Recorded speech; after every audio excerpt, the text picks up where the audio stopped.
방향은 창원 1터널 1차로에서 사고 처리 중이라 뒤로 3km 구간 정체고요. 반대 순천 쪽으로는 창원 2터널 부근에서 북창원 쪽으로 2km 구간 제속도 못 내고 있습니다. KBS 교통정보센터에서 임초희였습니다.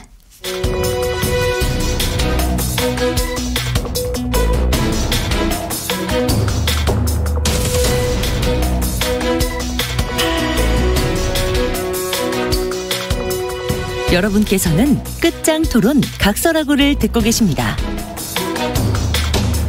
정관용 1사분부 토요일 2부 끝장 토론 각설하고, 오늘은 최민희 전 더불어민주당 의원 또 국민의힘 선대위 상임공보특보 맡고 있는 김용남 전 의원과 함께하고 있습니다. 자, 후반부 토론의 또 공통 질문입니다. 이번 주에 가장 핫했던 말, 충격적인 말, 어이없었던 말, 좋았던 말 다 좋습니다. 최민희 전 의원. 저는 내 동생은 술 한 잔 못 먹는다. 김건희 씨 오빠. 그래서 그 오빠 찬스는 정말 꽝이었다.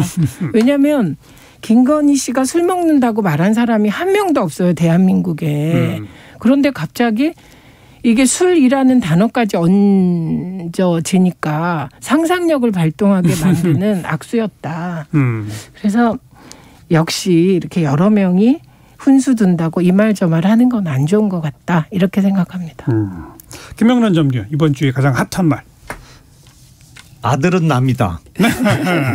이재명 후보가 아들 뭐 이런저런 그 문제점과 관련해서 직접 사과를 왜 안 하냐 그랬더니 성년 아들은 남이다, 이런 말씀을 하셨어요. 근데 이재명 후보는 참 세상을 어떤 면에서 편하게 사시죠. 왜냐하면 유동규가 대장동 사건으로 구속되니까 측근 아니다 이러고, 고 김문기 씨의 사망과 관련해서 이런저런 의혹 제기가 있으니까 모르는 사람이다. 근데 성남시장 시절에 성남시장 시절에 열흘 넘게 호주, 뉴질랜드, 그것도 많이 간 것도 아니에요. 딱 11명이 갔거든요.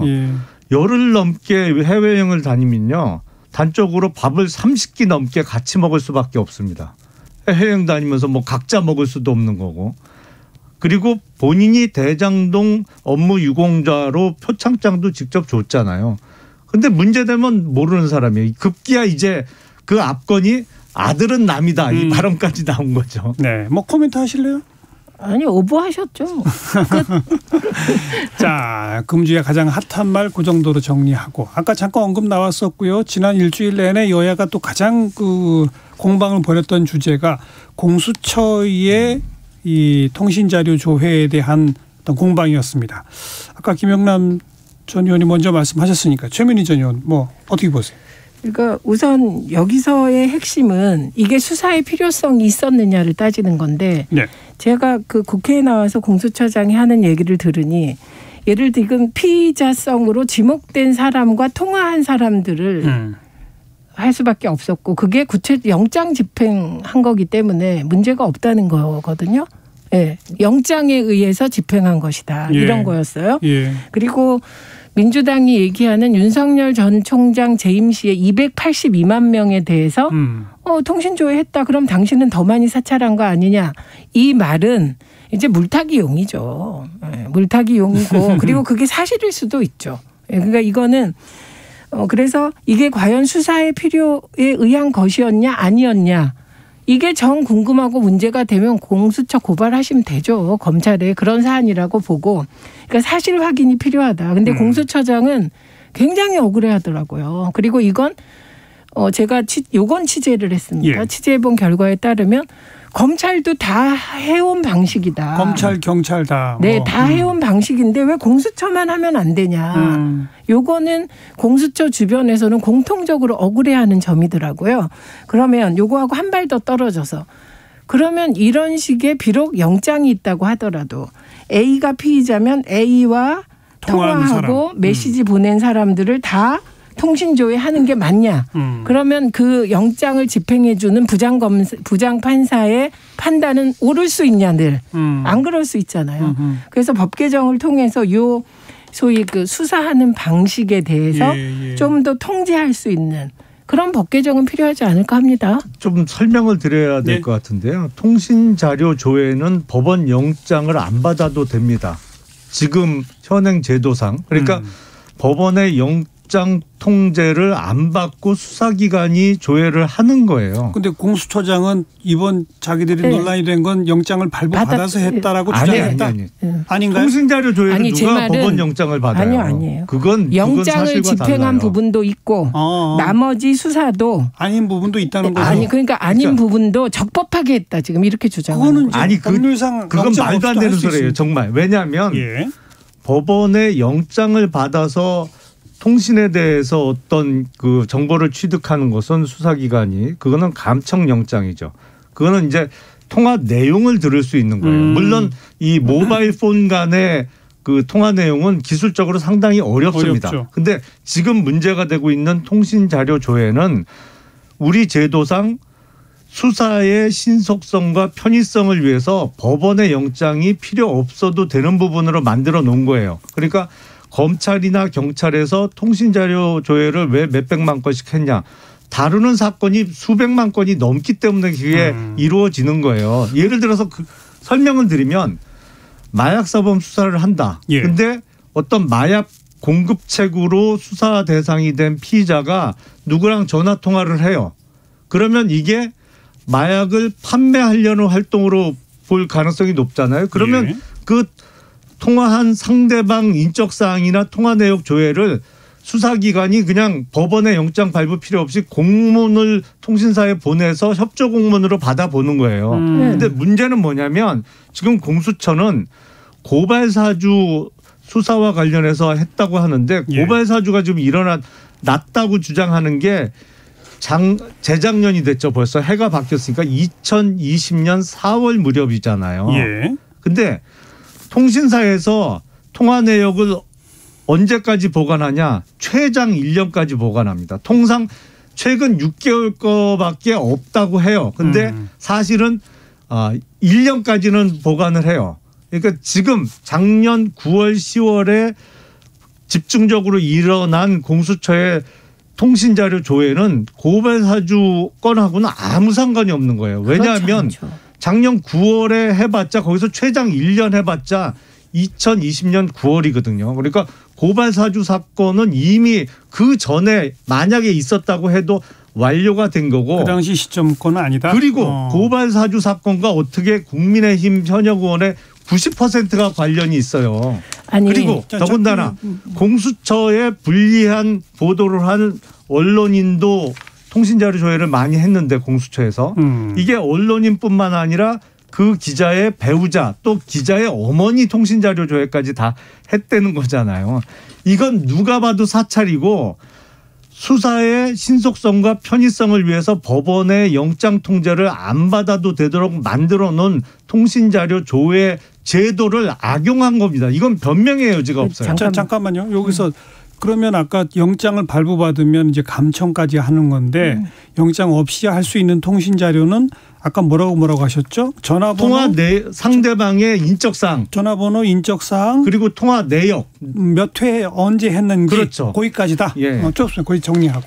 그러면 지금 이제 말씀하신 것 중에 나왔는데 지금 공수처가 한 것이 지금 국민의힘에서 주장하는 게 범위 때문에 불법이라고 주장하시나요? 아니요. 아무 수사와 관련이 없는 사람들 통화 내역을 들여다봤으니까 사찰이죠. 아니요. 우선 첫째는 범위가 너무 넓다. 그러니까 기자의 배우자 뭐 우선 첫째는 범위가 문제다 이 얘기시는 거잖아요. 아닌가요? 범위가 문제다. 수사 대상일 수가 없는 사람들 것까지 다 들여다본 거죠. 이것은 공수처에서는 이게 피의자라고 지목되는 사람들과의 연관성 속에서 했다고 주장하고 있어요. 그러니까 이 부분은 이거를 공수처와 국민의힘 주장이 팽팽하게 맞설 때 그럼 이건 누가 조정을 합니까? 그러니까 저는 이거는 그런 고발을 하셔서 수사를 해보셔라. 왜냐하면 수사해봤자 문재인 정부 검찰이 수사할 거잖아요. 어차피. 수사가 제대로 되겠냐고요, 그게. 검찰의 80%는 국민의힘 편 같은데. 제가 절대 아닙니다. 어쨌든 첫째. 검찰은 공수처를 별로 안 좋게 보니까 열심히 수사할 수도 있겠죠. 그러니까.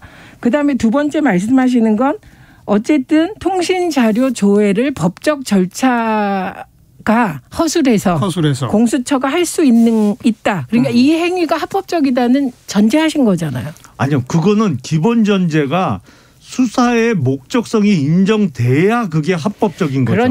그러니까 제 말은 수사의 목적성에 대해서는 공수처는 수사의 필요성이 있다고 보고 있는 겁니다. 그렇기 때문에 이건 누가 판단하냐? 그것도 역시 고발하시면 될 것 같고. 아니 그걸 공수처 마음대로 지들이 판단하냐고요? 합리적으로 이게 이성적으로 설명이 그럼 누가 안 판단합니까? 되잖아요. 그러니까 저는 이런 얘기예요.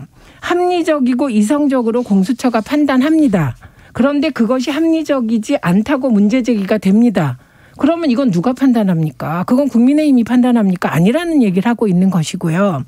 그다음에 수사를 받아보면 피의자, 그러니까 이거는 처음 있는 일이라면 제가 다 받아들이겠어요. 이게 처음이라면. 근데 기존 검찰이나 경찰의 관행을 보면 사돈의 8종까지 다 해온 게 대한민국의 수사 관행이었다고요.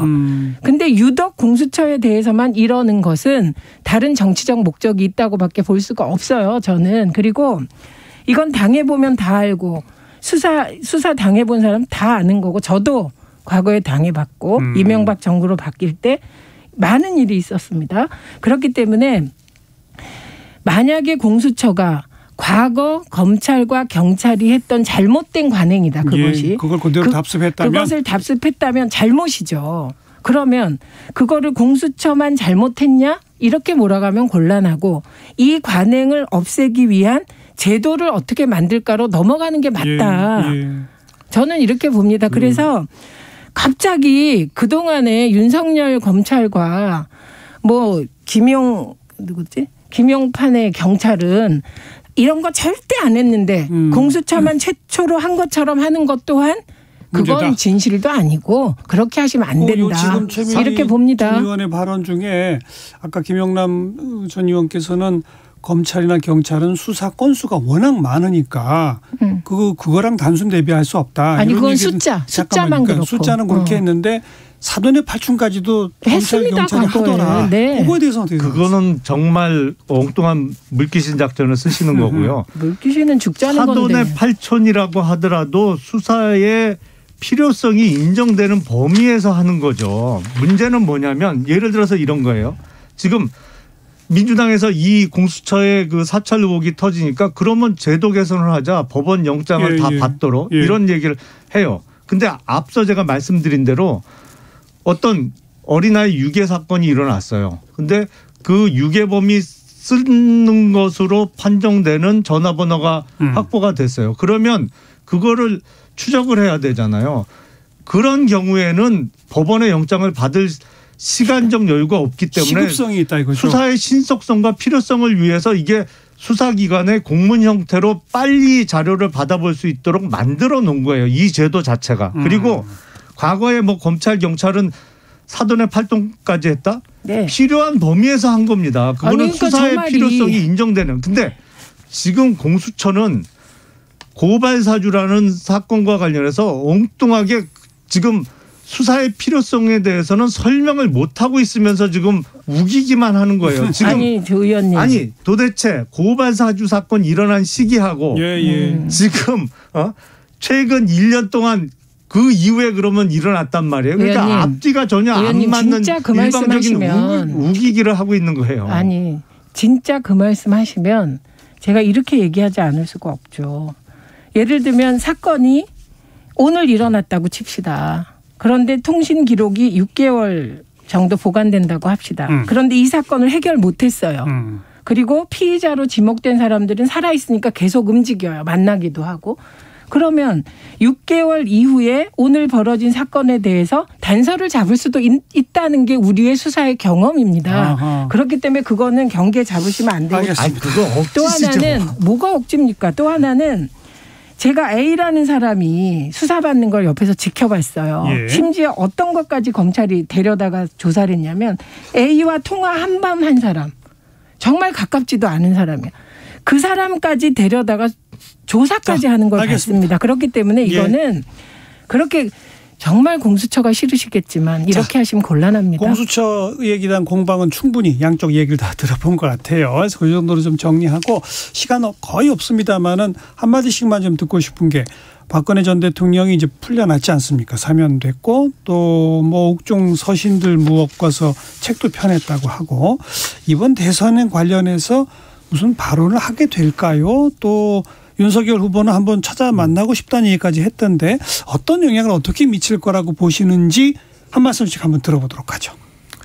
일단 당장은 어떤 만남이나 어떤 박근혜 전 대통령의 발언이 나오기는 어려울 것 같고요. 일단 건강 상태가 그 정도가 안 되시는 것 같고 2월 정도 되면 뭐 2월 이후에 어떤 발언 정도가 나올 수 있겠죠. 그런데 문재인 정부에서 박근혜 전 대통령은 사면하면서 이명박 전 대통령은 사면을 안 했어요. 뭐 이게 어떤 정치적 노림수가 있는 거 아니냐 이런 얘기도 있습니다만 반드시 어떤 정치적 노림수에 부합하는 발언이 안 나올 수도 있다. 예를 들어서 박근혜 전 대통령이 미우나 고우나 어쨌든 민주당 정부의 집권 연장은 안 된다라는 그 정도 메시지가 나올 가능성도 높다고 보입니다. 어떻게 생각하세요? 우선 이명박 전 대통령은 사기범이기 때문에 경제 부패 사기범이기 때문에 저는 그 사면에 끝까지 반대합니다. 그래서 대통령께서 그 기준으로 하셨을 거다 이렇게 보고 그다음에 박근혜 전 대통령의 발언은 플러스 마이너스로 볼 때 윤석열 후보에겐 이렇게 하든 저렇게 하든 마이너스일 것이다. 그래요? 만약에 윤석열 후보 찍어라 이런 정도가 나오면 그거는 촛불을 들었던 수많은 20, 30대, 40대가 돌아설 거고요. 그렇기 때문에 윤석열 그냥 정권 교체가 민심이다 정도 하면 별 효과 없죠. 효과가 그다음에 없다. 윤석열 후보가 뭐 민주당에서는 아무도 아무 말이 없잖아요. 이재명 후보가 뭐 박근혜 전 대통령 건강을 염려합니까? 뭐 합니까? 윤석열 후보가 저렇게 애가 타는 것은 자기가 잡아 넣어놓고 그건 처지가 군색하기 때문입니다. 그러니까 아무튼 박근혜 전 대통령의 역할은 별로 없을 이렇게 것이고 하든 저렇게 하든 도움이 안 된다. 약간 마이너스일 것이다. 윤석열 그거는 좀 후보에게는. 팩트에서 틀린 게 박근혜 그 전 대통령이 구속될 당시에 제 기억에 그때 윤석열 검사는 대전 고검인가 근무하고 있었어요. 아니 본인도 뭐 관계된 그러니까 수사했다고. 그 구속하고는 사실 관련이 없어요. 아니 관련 있습니다. 그리고요. 어쨌든 이게 명확히 해야 될 게 박근혜 전 대통령을 구속시킬 때 황교안 권한대행이었습니다. 문재인 대통령과는 아무 상관이 없어요. 구속과. 어쨌든 근데 지금 최민희 전 의원이 말한 대선의 윤석열 후보에게 어차피 플러스 마이너스 지금 좀 마이너스다라고 하는 거는 반대로 생각하세요? 뭐 정권 교체 상황을 좀 봐야겠죠. 그러니까 정권 교체 힘 실어주는 거는 도움이 된다고 보세요. 그럼요. 그 태극기만 결집하겠죠. 그것 역시 이제 양쪽 좀 다르게 좀 보시네요. 태극기는 표 아니에요? 표죠. 근데 이미 결집돼 있으니까요. 태극기는 딴 데 찍을 데가 없다. 그럼요. 아니 근데 상황이 촛불도 딴 데 찍을 데 없는 거 아닙니까? 촛불이 왜 윤석열 후보를 찍습니까? 아니 그 이재명 후보 어차피 찍을 거 아니에요? 그렇지 않습니다. 그건 좀 촛불은 중도까지 포괄한 거기 때문에 조금 다릅니다. 분들이 지금 배신감을 많이 느끼고 계시잖아요. 문재인 정부가 이렇게 못할 줄은 몰랐다 그러면서. 그래요. 자, 박근혜 전 대통령의 발언 내지는 대선에 미칠 영향까지 좀 짚어봤습니다. 자, 1월 1일 나와주신 두 분 전 의원 수고하셨고 다시 한번 새해 복 많이 받으십시오. 고맙습니다. 네, 감사합니다. 고맙습니다. 네, 정관용의 시사본부 토요일 순서 모두 마무리 짓겠습니다. 비틀즈가 부른 Here Comes the Sun 잠깐 들으시도록 하고요.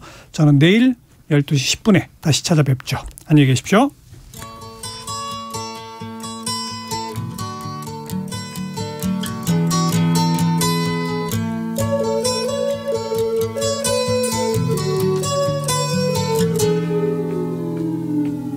Here comes the sun, here comes the sun, I say it's alright.